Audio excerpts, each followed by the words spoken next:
Warm welcome to today's webinar. Before we get started, just go over a couple of housekeeping items so you know how to participate in today's event.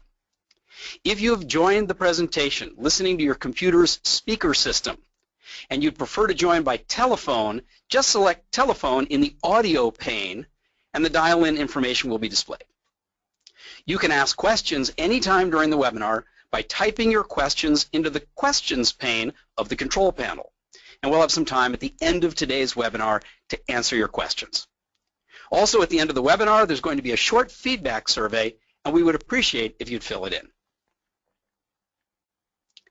Now, in today's webinar, there are also going to be a few polls. We're going to be asking you for some input, some feedback about who you are, and I just want to let you know those polls are going to go fast. So once you see the questions on the screen, you'll have about 20 seconds to submit your answer, and then we can see who we've got here with us today. So let's begin. First, my name is Ron Kaufman, and for the past, well, more than 20 years, all I've been doing is helping companies all over the world successfully achieve two things. Number one, dramatic improvements in service performance, and number two, building strong and powerful cultures of service that become sustainable and give you a competitive advantage. I'm the author of the best-selling book, Uplifting Service, and the points that we're going to share in today's webinar are really in the point of view that we have and that you can find out more about in this book. Now here's our very first poll. Who are you? Where are you joining us from today? 20 seconds. Please give us a click and let us know whether you're from the Americas, Asia, Australia and Oceania, South Asia, India, Pakistan, Sri Lanka, Bangladesh, or the Middle East and Africa. Please go ahead right now and find that place to click on the poll.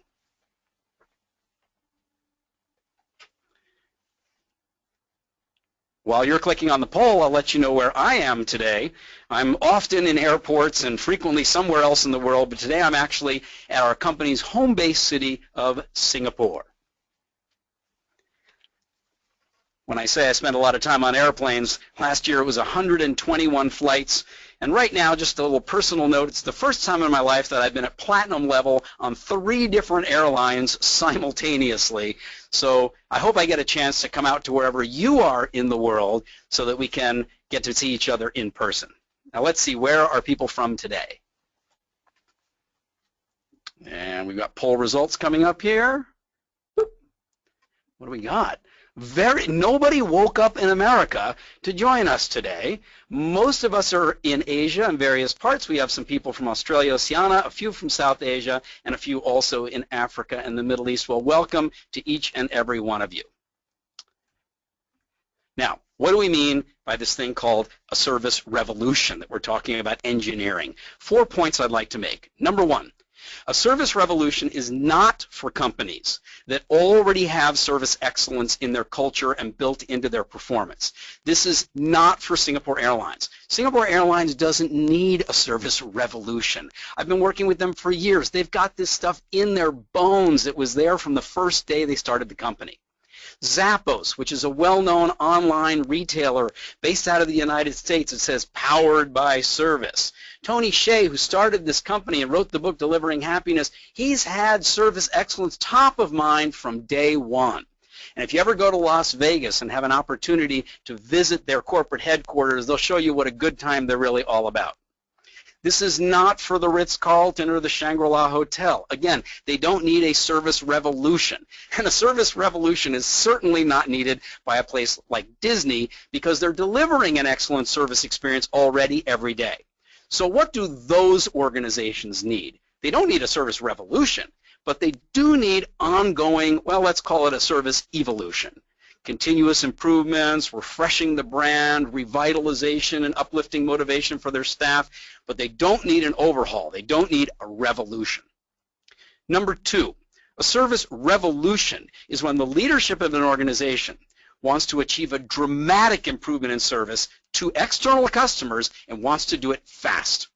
When you think about a situation like this where market share is declining year on year on year, and you want to turn it around like that, like one of the companies we've worked with, well, that's not an evolution, that's a revolution.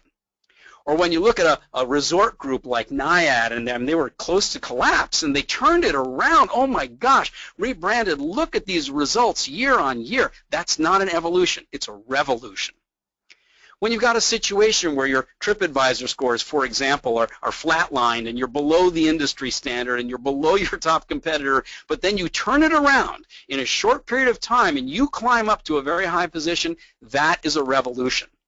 When you've got a complaint coming in for every compliment you get and you want to turn that around fast, you want to go 10 to 1 from where you were before, then you've got to achieve a revolution. The third point about a revolution is that leadership of the organization understands service has got to improve inside the organization every bit as much as better service outside the organization. So for example, we've all heard the expression silos, where you've got customer service and sales, but then you've got finance and IT and HR and facilities and security. And when you get an organization that is in a siloed structure like that, the reality is that only a few of these divisions are actually facing the external customer. But it's absolutely critical to improve service inside the organization as well. That's also what we mean by a revolution. And finally, point number 4 is we're talking today about what it takes to achieve a dramatic change in a short period of time in a big situation.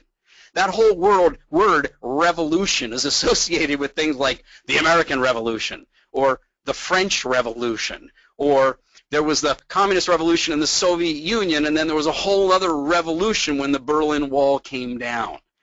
The Chinese Communist Revolution, and then more recently a all capitalist revolution. Now, it's not just nation states that are experiencing this. All of us are. If you think about the way communication was done person to person, just go back 30, 40 years ago, but today all of us are involved in what's called a digital revolution. So the 4 points when we talk about a revolution, it's not already in the DNA, it's got to lead to improvement fast, it's got to affect internal and external service, and we're talking about something big.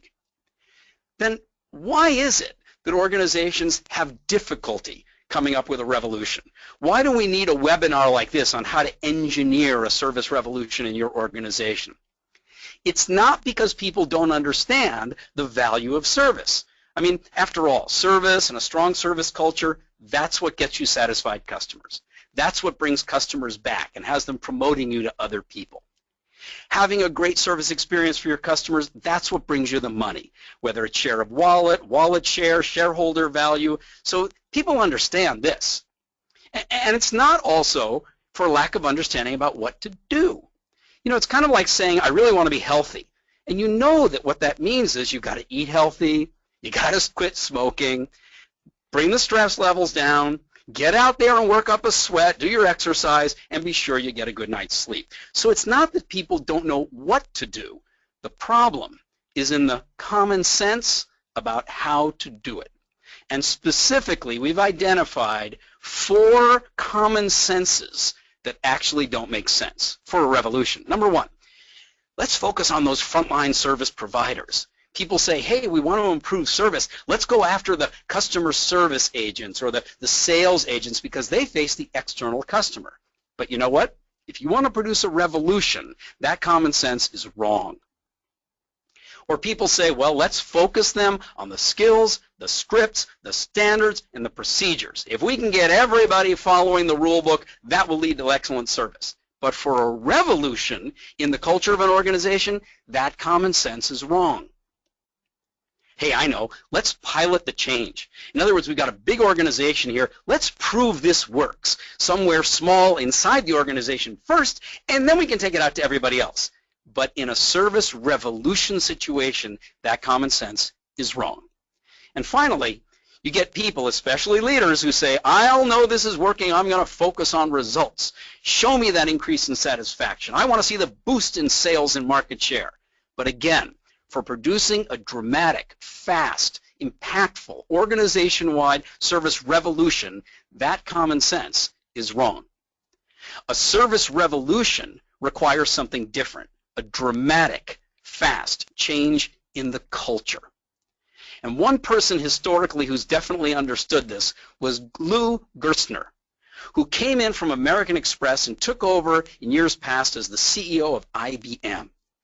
And writing in his book after the whole thing was over, Who Says Elephants Can't Dance, he said this: you know, if I could have chosen not to tackle the IBM culture head on, I probably wouldn't have.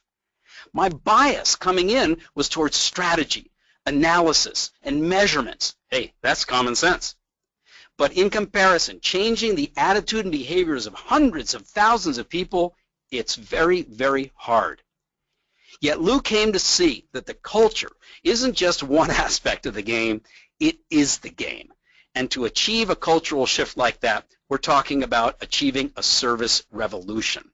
When you've got an organization where the culture of that whole team is not aligned for service and you want to get from there to over here, you want to produce a revolutionary impact, then you need to take a different approach to engineering that revolution.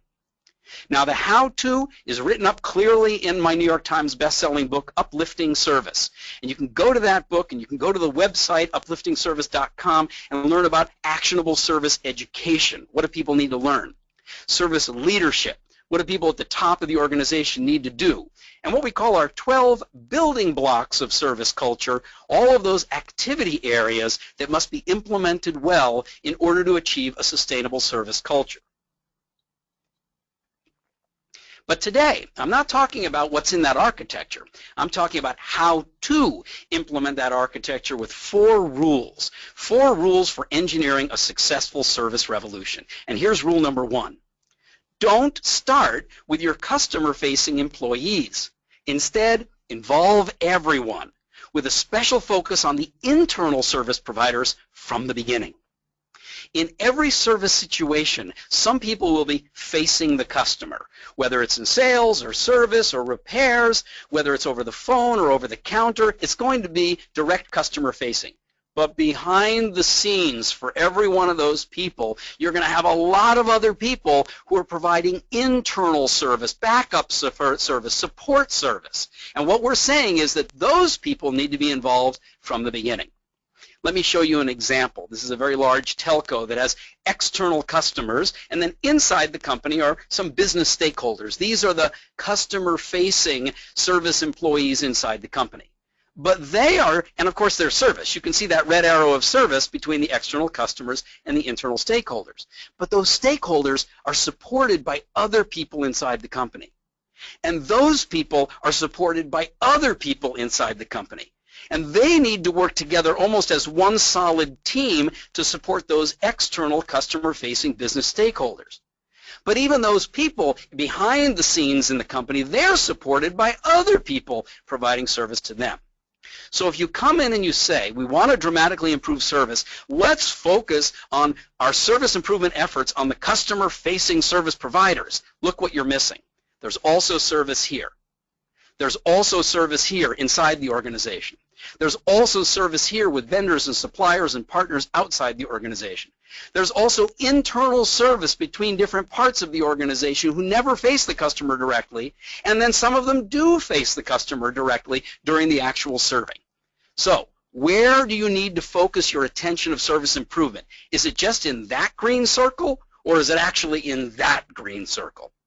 So the first rule we're saying is get those people involved from the beginning, and this company did that. They created what they called huddles, cross-functional team opportunities for people to get together and work together to solve service problems. And the kind of results that you see in the green circle here, that rocketing of the red line, that dramatic and fast revolutionary service improvement that overcomes both of your competitors, that happens when you get everybody involved.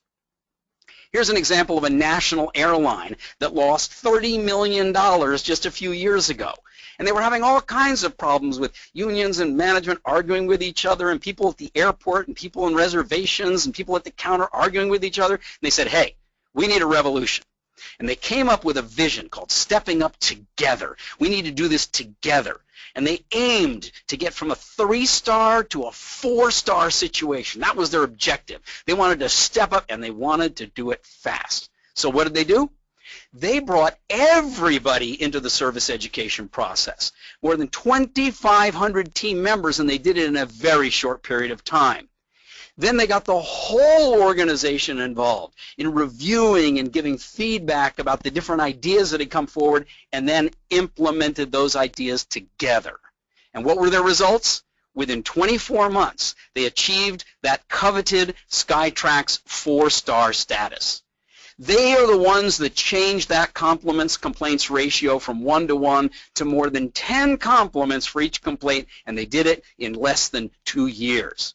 That's the CEO and the Executive Vice President of Customer Experience, and of course they're smiling, because not only did they revolutionarily get that 4th star, they also turned the $30 million loss into an $8 million profit, and they did it in a couple of years. They achieved that revolutionary vision, stepping up together.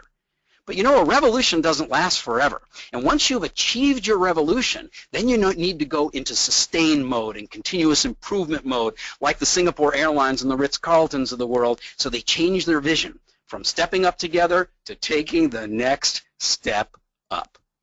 So rule number 1, don't start with customer-facing employees. Involve everyone, with a special focus on internal service providers.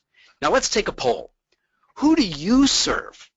Who do you serve mostly in your job, in your role? Do you mostly serve external customers? You might call them clients, guests, members, etc.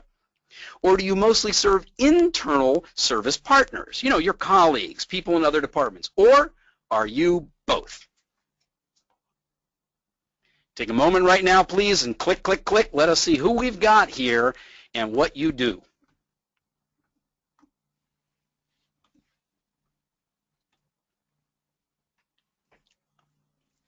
Okay, 10 more seconds. Ooh, I can see these results coming in, and it's absolutely fascinating. Okay, let's show those results, please. And what do we got? The minority of people who are on this call serve primarily external customers. About 1/3 serve primarily internal service partners. But look at that. Most people serve both. So the idea of saying that what you should do is start out by working only with your external service providers doesn't make sense, because most of us actually connect with other people who are serving us or we're serving inside the organization.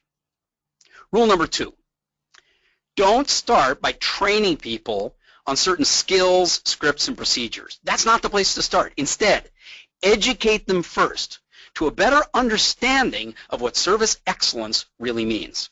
What do we mean by that, a better understanding of what service excellence really means? Well, what does service really mean? We have a definition at Up Your Service. We say that service is not just making somebody happy or achieving satisfaction or meeting expectations.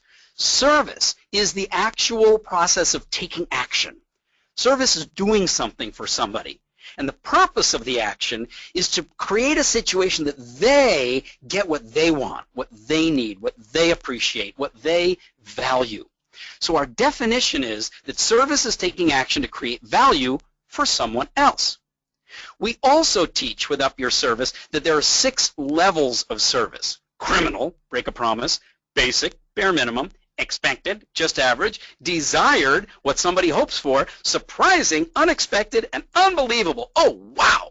So 6 levels of service, and notice that those are what somebody else says about the action you take, not what you say. And we also teach that these 6 levels are not fixed. These are not stairs. This is an escalator, and it's always moving down, which means that what you do today that might be surprising, tomorrow it's not a surprise because you already did it today. And a little while later it's going to become normal, and then it's no big deal. So if the stairs keep slipping down, excellence means continually stepping up. So what do we have? A definition of service excellence, which is taking the next step up to create more value for someone else. That's what needs to be taught first before you start teaching the scripts, the standards, and the procedures. Let me give you an example. Let's say you decide to open a restaurant, and you've got the cook, and you've got the menu, and you've got the kitchen, and you need to get a waiter, but there are no experienced waiters available. So you find somebody, a young man who's enthusiastic, seems like he'll do a good job, and the first thing you better do when you bring him in is train him, because he needs to know how to bring people to their table. He needs to know how to present the menu, take the order, bring the food, clear the plate, and collect the money. So now your waiter is very well trained. But here's what really happens.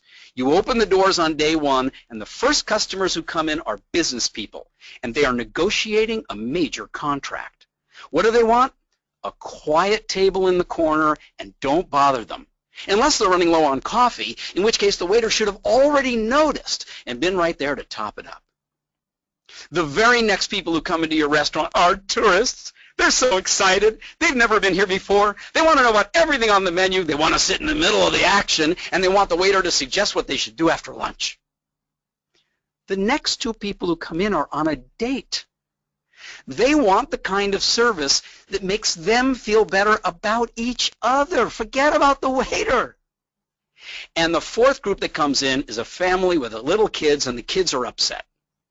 Now, what is the likelihood that your well-trained waiter is actually going to give these four different customers service the way they value? Not very likely, is it? Well, what was missing? What was missing is you focused on training him on the skills, the scripts, and the procedures, but you didn't educate him that service is taking action to create value for someone else. And his job as a service provider, as a waiter, is to create value. And what's most important is to understand the someone else so that he can figure out what they value, so he can then decide what action to take. Now, what about in your organization? How many people in your organization truly understand and deliver service excellence? Take a look at the answers here. A, everybody gets it and gives it. B, the majority believe and deliver. C, it's about half and half. D, well, it's hard to find people who always deliver great service where I work. And E, are you kidding? Nobody gets it here. The poll is up. Let's see, what do you say about how many people in your organization truly understand and deliver service excellence?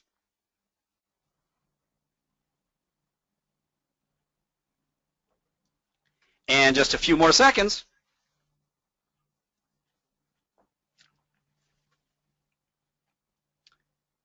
Here we go. Let's get our poll results.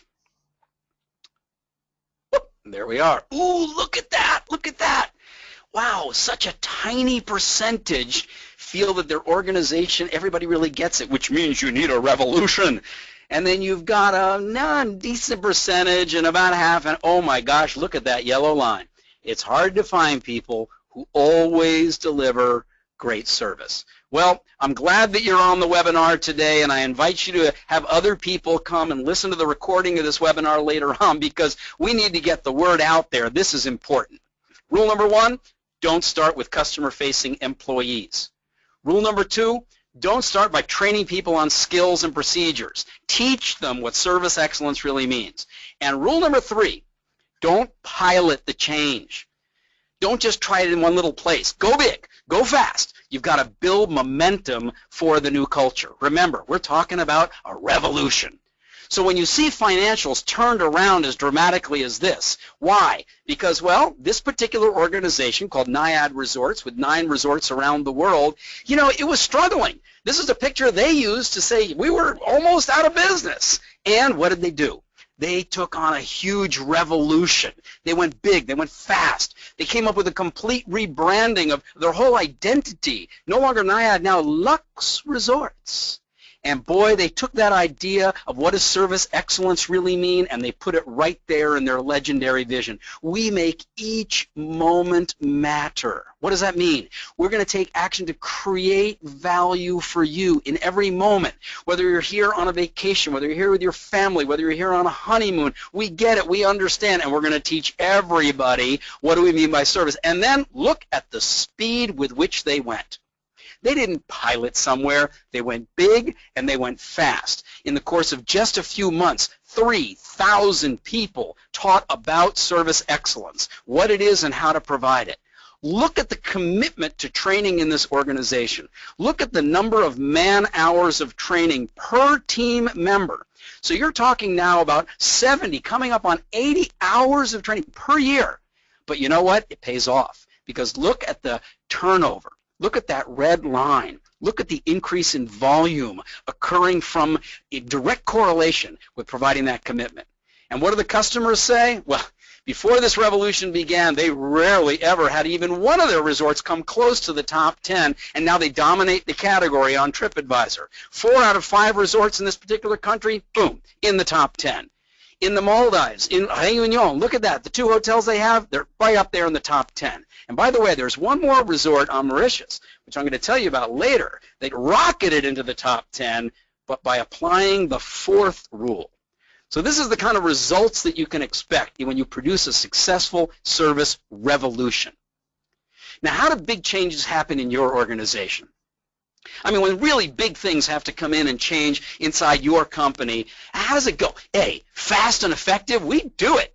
B, well, things change, but at a steady pace. C, change happens really slowly around here.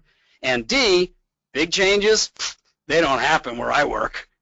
The poll is open. Please give us your feedback here. Let's see, what do we got? What kind of organizations do we have out there in the webinar today? How do big changes happen in your organization?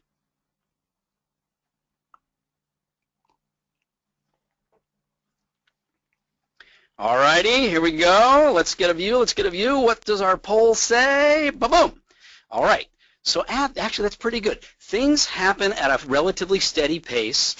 A lot of people saying it happens slowly. Almost nobody is saying that big changes don't happen, and I understand that, because if big changes don't happen, at some point you're going to go out of business, but very few say that it's fast and effective on a regular basis. All right, good feedback. Now let's go to our 4th and final rule. Don't focus on traditional KPIs during a revolution. So we're saying don't put your focus on satisfaction, net promoter, sales, operations. Instead, focus on leading revolution indicators that will generate value-adding ideas and new service actions. Wait a minute, what am I talking about here? What matters? Well, in business, one of the things that matters is making money. Increase in the top line, increase in the bottom line, greater shareholder value. Great, but that's what we call a lagging indicator. That kind of thing comes only after all the service you've provided. At Singapore Airlines, they say that profit, yeah, it's the applause. It's the applause that you receive from the service performances that you've already given. So it's lagging. Then what would be a leading indicator? That's where your scores come in. This is where your satisfaction score, promoter score, wallet allocation score, loyalty indicators. But those are also a little bit lagging, because you're asking somebody way after the service, are you satisfied? Will you come back? Would you recommend us? Would you come back to us instead of somebody else? So what's a leading indicator? Compliments, positive feedback, nice things being said about you, thumbs up online, positive clicks. Now, what is the precursor of that? What gets this whole thing started? Somebody has to come up with a new service idea. Something new, something different, a step up that creates more value, and then put that idea into action. So the problem is, the common sense says, we'll know if this is working when we see that we're making more money. That's wrong.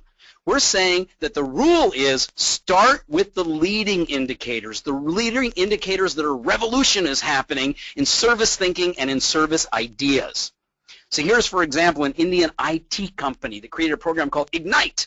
Ideas to uplift service, and they got hundreds and hundreds of ideas, and then they implemented a smaller number of those, and then the winners who really produced value for customers, they got this big recognition. But notice where the focus is. It's on the value-adding ideas and coming up with new actions, not immediately on how much more money did we make.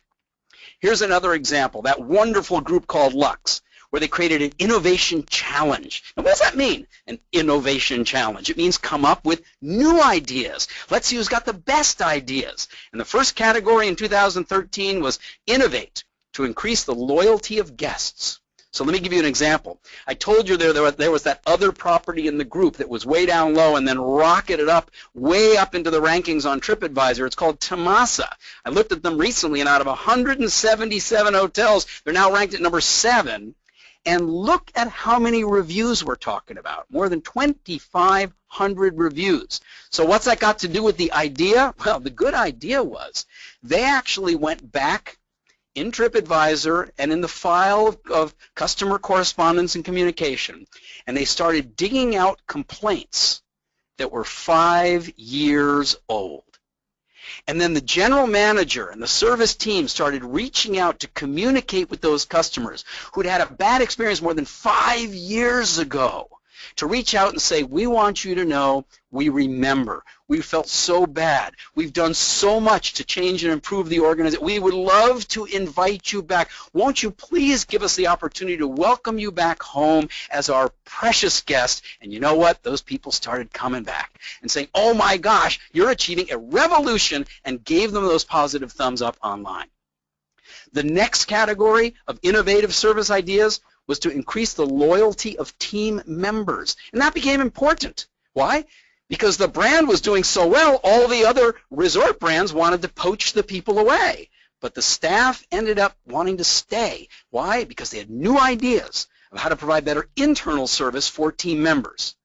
And then in the third year, this year, 2015, innovate to increase revenues. And I want to show you one more financial chart from this group. This is called RevPAR. RevPAR in the hospitality industry means revenue per available room. That means, well, you're making more money from each person who comes on the property. How did they do that? They did that by focusing on many, many, many new ideas. Rather than how much money are we making? The money will follow. Now, what about in your company? What does your company currently measure? Do you track compliments and complaints? Are you an NPS, Net Promoter Score company? Do you measure share of wallet? How much of the customer's total spend in this area do we actually get? What's our wallet allocation? Do you measure the number of service ideas coming in? For example, if you have a staff suggestion scheme in your company, is there actually a tracking that everybody can see? How many ideas? How many ideas? How many ideas? And do you actually track how many of those ideas go into action? Which of these does your company currently measure, well, and communicate to other people in the organization? Take a moment right now and let us know which of these you do. Click on all that apply.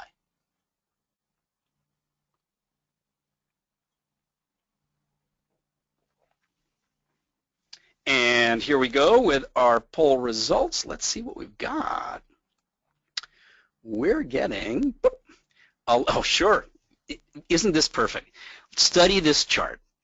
Complaints and compliments get just about one of the highest rankings, and why is that? It's because those things come in and you got to deal with them. It's easy to count them because they keep landing on your desk or landing in your email box, or they hit your survey. Net Promoter Score. Okay, that's another version of measuring customer satisfaction, and we call it loyalty. Would you recommend us to a colleague or a friend? Fewer are measuring share of wallet, but the two at the bottom are the ones that we're really talking about. And that's why we say that this is a revolutionary approach to successfully achieving a revolution. The common sense doesn't work. What we're saying is, for a successful revolution, you've got to get the whole team focusing on coming up with more new ideas, coming up and creating new value. So rule 1, don't start with your customer-facing employees. Get everybody involved. Rule 2, don't start with scripts and procedures. Teach people what service excellence really means.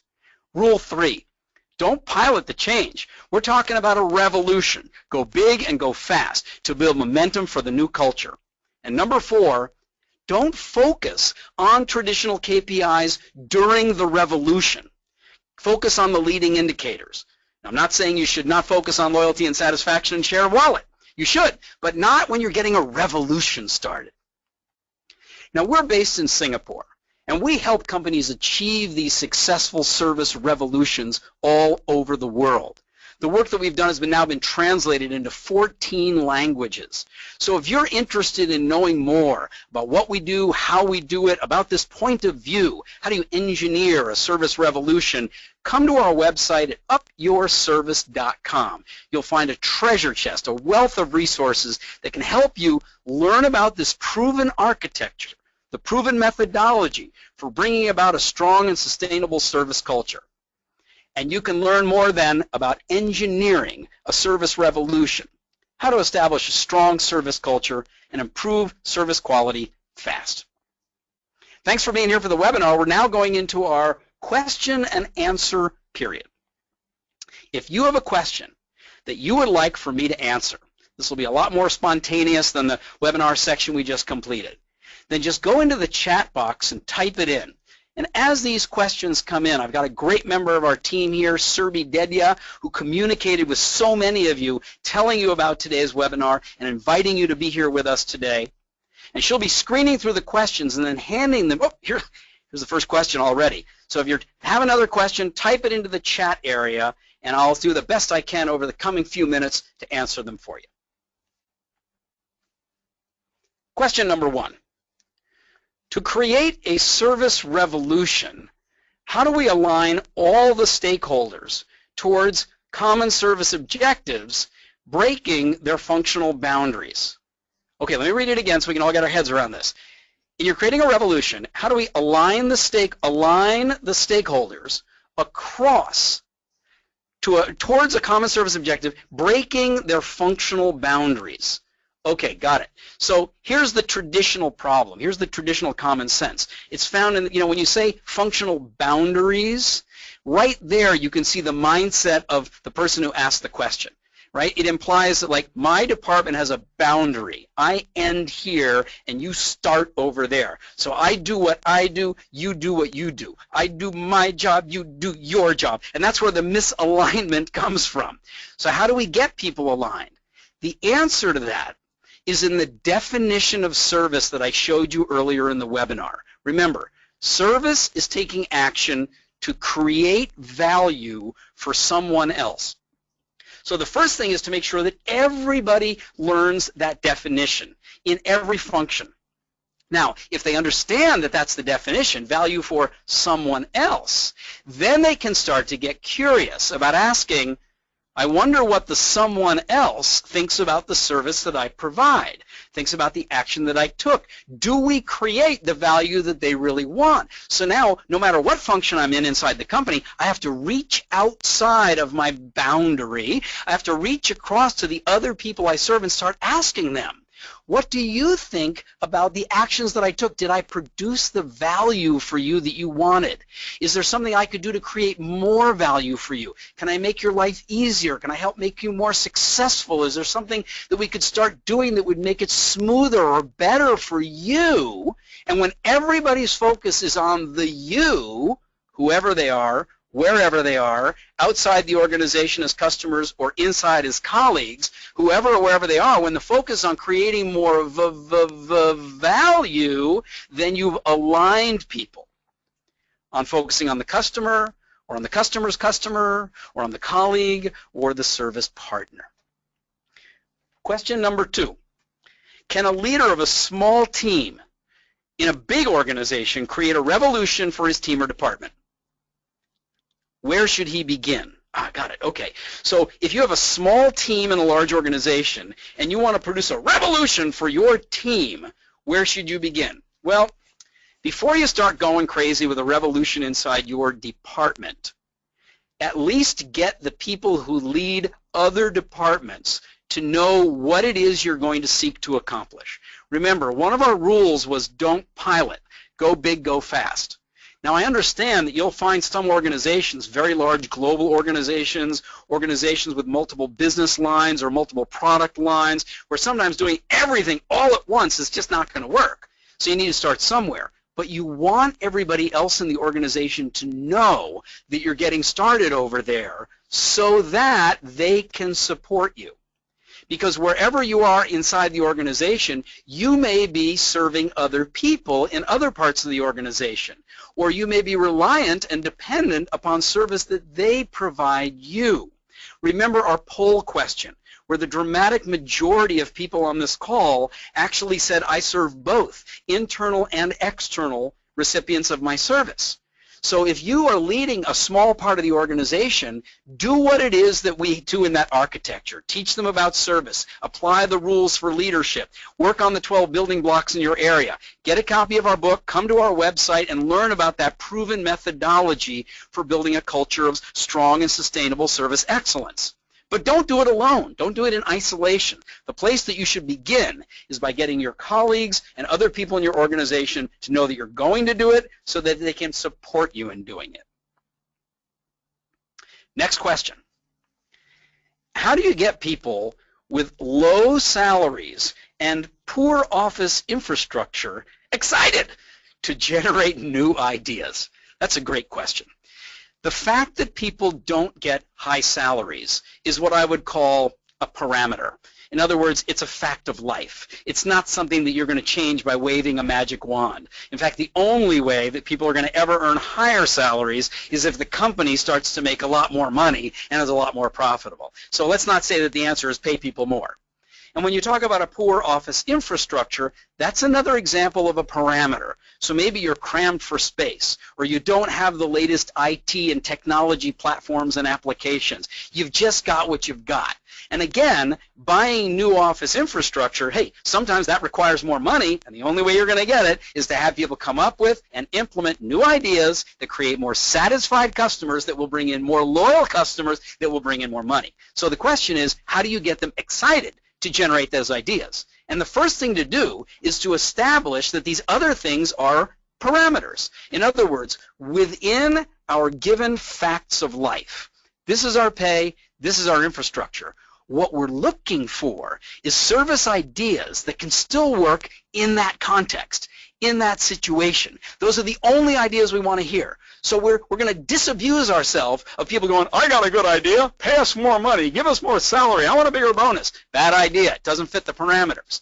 And we don't want to be hearing people say, give us new technology or give us a new website, because we don't have that infrastructure right now. So within what we do have, let's run a contest. How many ideas can we come up with to improve service within our current situation? But when you do a contest, they don't run forever. Let's lock in a certain period of time. So for example, if I've got a team of 50 people and I want to get them excited about this, I might say, okay, we're going to put a thermometer on the wall, and we're going to see if we can, within 10 days, generate 100 new service ideas. And if we get all the way up to 100, okay, we don't have a lot of money, but I'm going to buy you guys pizza. And then you start tracking. Now, we're not saying they all have to be great ideas. We're just looking for service ideas that could be done, but don't tell me to pay more and don't tell me to get more infrastructure, and then watch that thermometer grow. So now you've created a sense of excitement and involvement, and you put a pizza at the end of it so that people will participate. That's stage one. Stage two, at the end of that 10 days, you got 100 ideas. Which of those ideas should you actually implement? I guarantee you that 100 of them are not good ideas. So take the same group of 50 people, for example, and say, over the next 10 days, we're going to vote. Everybody's going to be able to vote on which of these ideas are really the good ideas. And by good, what's our criteria? So you got to be clear about that. You might say they've got to be able to be done quickly, within the next 30 or 60 days. Or you might say they've got to focus on improving the external service experience, or improving the service that we give to each other inside the organization. So you set criteria and you let those people vote. But they can't vote forever. Just give them 10 days. Well, guess what? At the end of those 20 days, you'll have generated 100 ideas, you'll have had voting on the 100 ideas, and now you've got 50 people who are aligned on what should we actually do. So how do you generate new ideas and excitement? That's your job from the top, to design this kind of interactive structure, this kind of involving participatory methodology, right? That's not new infrastructure in terms of hard things like technology and desks and chairs and new offices, but it is a different kind of idea infrastructure, and that's what you can use to generate new ideas. We have time for one more question here. Oh, we have questions pouring in. Let's see how many of these we can handle. Okay, here we go. How do you get top management to buy into a service revolution? Well, I'm going to take the shortcut answer on this one, because there really isn't just, a short thing to do. If somebody has reached top management, then they should be able to think. and they should be able to learn, and they should be interested in benchmarks and best practices across other organizations, and they should respect and appreciate that when they can see something that's proven with results, that that's something that they should study and figure out when and how and whether to apply in their own situation. So what am I saying? Somebody in senior management today, well, they probably got there because they're technically strong, or they're financially smart, or they're politically savvy. But very few people become top management because they know how to engineer and architect the implementation of a strong culture of service. Well, at Up Your Service, we know exactly that. So I would say to the top management, get a copy of our book and read it. Get to our website and study the blogs. Look in the library. Go to YouTube and watch that channel. If you have members of top management that are not attending this webinar, we'll put it up as a recording and get them to watch it. How do you get top management to buy into a service revolution? You treat them like top management, as smart thinking people who can figure out what to do next, but you've got to bring them the proven results for them to study. Next question. Most industries are changing very rapidly. So by the time you're midway into your service revolution, your needs might have changed. How do you address the need for such agility? Oh, that's a great question. But again, let's go back to rule number 4. What did rule number 4 actually say? It said, get people focused on coming up with new ideas and new actions. And so the answer to that is, if you're in a situation where you actually need to turn the ship in a new direction, or you need to suddenly stop doing one thing and start doing another, what you need is everybody to know that that's what you're trying to achieve, and what you need is for them to start coming up with ideas about how to make that shift. Them to start talking with each other about what should we stop doing and what's new that we should start doing. So I would simply say, apply rule number 4. Don't focus on the old metrics, because as you said, your needs has changed. You can get the agility by keeping people focused on the idea of new actions and new ideas and new actions. Okay, we're down to our last question here. Oh, good one. What is typically the time frame in which an organization can expect to bring about the service revolution? And what we've found from our experience is that you don't do this in 30, 60, or 90 days. This is a 12-month project to get going. Now, if you are a nimble organization, if you're in a crisis situation, you've got a great top management leadership, and you're ready to hit it hard, 12 months later, you can have turned this thing around. But even if you're a very large organization, even if you're global with hundreds of thousands of employees, you can turn that ship and get people to recognize that a change has begun. The revolution is on the way, and you can get that started in 12 months, and then you can get it really going strongly in 24 months if you're very, very large, at which point the revolution is done, and now it's time to build the sustainable practices that make that culture stronger and stronger. And one more, we got a bonus question that came in here. Okay, one more time, here we go. What are some of the best ways to teach service improvement, to fetch service improvement suggestions, and how to acknowledge them? Okay, well, the fetching of the service improvement suggestions, I answered that 2 questions ago. When we were talking about, how do you actually get people to come up with those ideas? How do you get people excited? It was in our first question. How do you get them to generate new ideas? Run a contest, get it going. But now you're asking the question, how do we actually acknowledge people for that? How do we give them that pat on the back of appreciation for having put in their effort to come up with the ideas and help to implement the ideas? Well, there's something called recognition, and there's something called rewards. And rewards, that's money. That's maybe additional cash. It's a bonus, it's an increment, it's an increase of some sort. And you know what? That stuff's important. But when you want to give people the recognition and the acknowledgement for giving better service to someone else, creating more value in somebody else's life, taking action that produces a more uplifted or a more satisfied or a more delighted customer or colleague, then you want to do something that produces a more emotional experience for them. And so it could be something that's done in public, like, where management brings people up and really celebrates them and serves them lunch and serves them coffee and writes them personal notes. Or it could be something much more private, where you've got a one-to-one conversation where you really let people know what they did, the impact that it had, and how much you appreciate them for it. The recognition could be to individuals who do that, wonderful new idea implementation, but it could also be for teams. It could be for entire departments, or as we shared earlier, it could even be for the entire organization, like when you hit that top thermometer level and it's pizza day. Yeah, management's paying for it. Pizza doesn't cost that much, but everybody's celebrating it together. And it's in the celebration that you create, whether it's very intimate and personal and emotional, or whether it's more team-oriented and excited, it's also emotional. It's in that celebration that you'll find the acknowledgement actually occurs and the acknowledgement is received. You being here on today's webinar has been a form of acknowledgement, celebration for me as the person delivering today's webinar. My name is Ron Kaufman, and I started the company called Up Your Service. You can find out a lot more about us at upyourservice.com. And if you are interested in launching a service revolution where you work, then we look forward to speaking with you.